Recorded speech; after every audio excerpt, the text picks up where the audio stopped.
Bagong lahat, luma muna. Parang after nung last season na rumors kay LeBron na papuntang Golden State na hindi naman natuloy, parang naiba ngayon yung traction or landscape ng mga report. Ito kasi yung common na mapapansin nyo dati, na kada merong magiging free agent or kaya magiging tradable player, Lakers lagi ang kinokonek dun. Mula kay Trae Young, Paul George, Harden, Zach LaVine at yung huli kay Luka, na target di umano ng Lakers na pamalit kay LeBron. Sa ngayon, nag-retire na si Woj. Si Shams Charania na lang yung natitira. Walang major move ang Lakers o nakaraan. Nagtitipid na rin sa mga draft picks na kailangan nila 2 years from now. Baka kasi maubos at wala silang magamit. Ngayon naman, nalipat kay Steph at sa Golden State yung mga rumors. Noong nakaraan kay Markkanen na hindi natuloy, sumunod kay Jimmy Butler na aabangan ng Golden State sa offseason na may hirapan naman kasi ang Golden State doon kay Butler. Sa West pa nga lang, pahirapan na sila. Sa kasagsagan ng 2025 season, kailangan makipakita ng Golden State na contender pa rin sila sa playoffs. Dito pa sa West, gahol na rin sa oras si Steph at si Butler kasi nasa retirement age na. Yung isa pa, kontrata.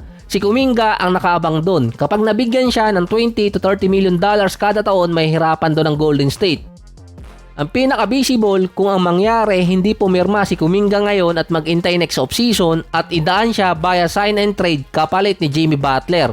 Ayon naman kay Brett Siegel, hindi ko sure kung kamag-anak to ni Coach Danny Siegel, expected na ipupursa pa rin ng Golden State during trade si Giannis or kaya si LeBron. Ito kasi nasa wishlist ng Golden State ng mga star player via trade. Si LeBron parang visible pa next offseason. Kung gusto niyang mag-retire na lumalaban talaga sa finals, pwede siyang sumali sa team na contender kung gugustuhin niya dahil meron siyang player option at pwede siyang magpababa ng kontrata. Si Giannis naman, sabi nga nila, malabo pa sa sabaw ng puset. Kakapirma pa lang niya ng kontrata at mas visible pang mauna siyang iwan ni Damian Lillard. Sinabi rin naman ni Giannis dati, aalis siya ng Milwaukee kapag maghahabol siya ng another championship or kaya nasa mas better position siya or situation.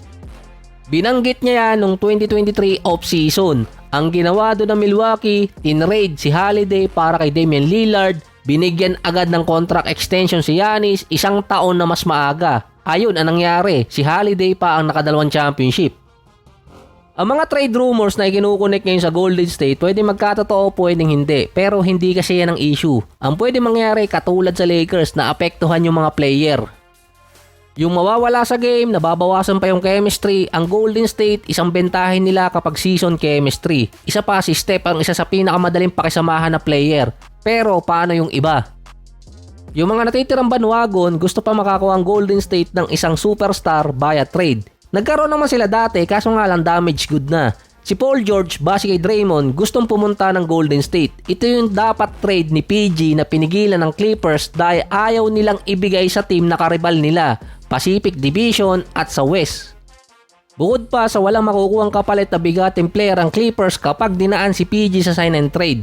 After 2 weeks, sinabi ni Draymond na may pinigilang siyang trade ng Golden State. So base sa timeline na yon, si Markkanen. Ang interview kasi na yun ni Draymond, July 26. Ang sinabing trade noong nakaraang linggo nun, pagitan ng July 15 to July 19. Ito yung kainitan na agawan ng value ng pamalit kay Markkanen.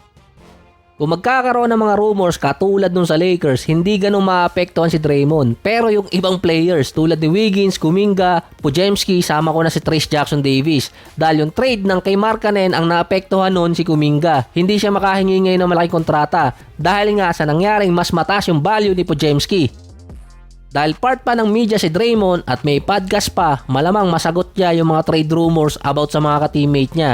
Dahil last season, kinall out din niya yung iba niyang mga ka-teammate sa mismong podcast niya at interview. Ang upside naman nun, kahit magkaroon ng mga rumors, alam naman ng mga ka-teammate ni Steph na hindi niya i-request na i-trade sila. Kasi nga, better teammate pa rin si Steph at mababa yung ego.